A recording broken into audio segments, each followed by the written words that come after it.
All right, so I wanted to discuss the interesting situation surrounding the old Texas Stadium, which has been demolished now for well over a decade. Originally going up in 1971, it was closed in 2008, and it was the home to the Dallas Cowboys for all of those years, demolished in 2010.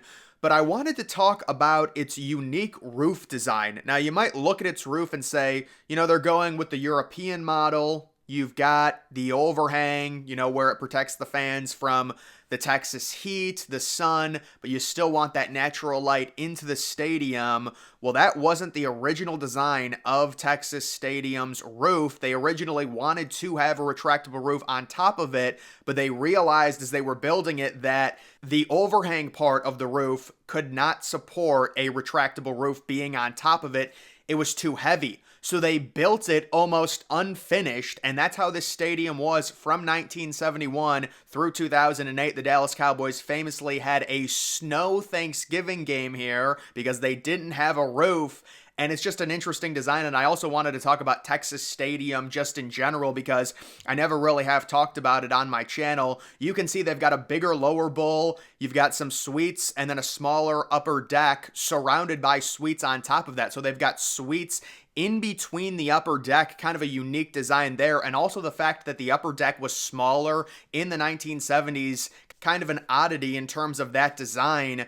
Texas Stadium, it seems like they wanted to try and build a futuristic stadium, but it was the 1960s. It's kind of like the Astrodome, it looks great for its era, and then you leave the era and it looks like a piece of trash. You take a look at the new AT&T Stadium. It's funny, they have a very similar, slit in their roof where it's a very small cut, but they actually do have the retractable roof. AT&T Stadium, a lot of people think it looks kind of like a football. I call it NFL's first super stadium going up in the mid-2000s, and it really was because it does have that natural light. Even when the retractable roof is covering the stadium, which it virtually always is, you can let in the natural light. There's like a translucent vibe to the top of it, and then you do have the massive windows on the side. When it comes to Texas Stadium, there were no windows on the sides of it. That would be one renovation if you were to renovate it that I'm sure they would do. But in terms of its lifespan, from 71 to 2008, based on its total cost around $280 million if you adjust for inflation,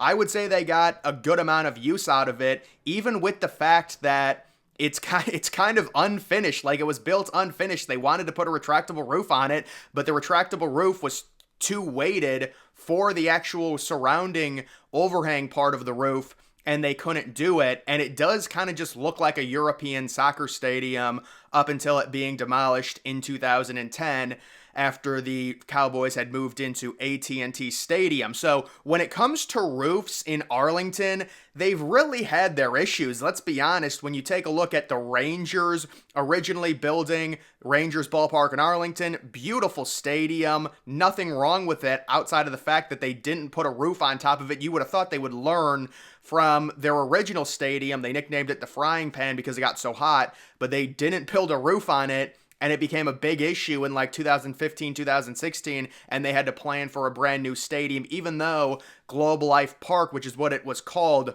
was a beautiful stadium. Day games were basically impossible to have for the Texas Rangers, and they ended up building a new stadium. And the one that they built, Globe Life Field, they've got an issue with their roof to where it looks like a grill, and I would expect it to age terribly. And then you do have AT&T Stadium. Their roof is never open, and they also have a Jumbotron right in the middle of it. Like, I wonder if AT&T Stadium for a 1 o'clock game, or I guess it would be noon central technically for the Cowboys, in early September, what if they just decided to open the roof? I wonder where the sun would sit in relation to the playing field, because it's never ever open. We never see sun come directly down onto AT&T Stadium. It's always through the windows during those 425 games. But either way, Texas Stadium built with the idea to be retractable, but it ends up just looking like a massive overhang, and I guess it does shield the fans from the Texas Heat for the most part, although it did make games, especially in the afternoon, in terms of TV back in the 70s and 80s, really hard to watch because of the contrast where you've got half the field in bright sun, the other half of the field in complete dark shade. It was very tough in those years. And then two other situations I wanted to talk about, or examples when it comes to kind of a weird roof. There was a point where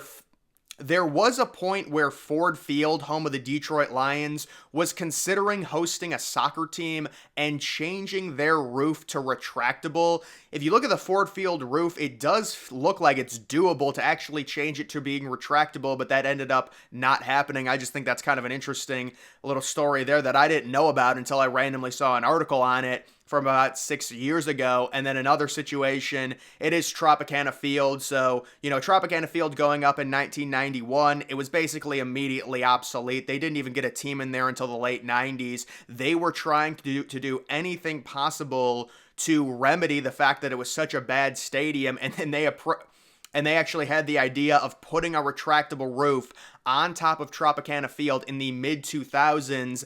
It's just the cost of it is so much. You're better off building a new stadium, and that's what they shifted to. Now, unfortunately for the Rays, we know how hard it's been for them to actually build a new stadium. We'll see if this brand new teepee design actually gets implemented, but those are just two other weird situations in terms of teams possibly trying to make their existing roof retractable. I guess with Texas Stadium it's a little bit different because retractable roofs, they were basically unicorns in the early 1970s. It was really trial and error, and that's why for Texas Stadium it just didn't work out, and it ended up being unfinished and just kind of looking weird. I mean, it does look weird nowadays. Obviously, this is a completely obsolete design, completely obsolete stadium, but going up in the late 1960s, you can kind of understand it. The stadium itself kind of gives off the vibe of a lower capacity because the upper deck was so small, which again is just very unique in terms of stadiums at that time, like the cookie cutter stadiums with the massive ring upper decks. It's just rare to see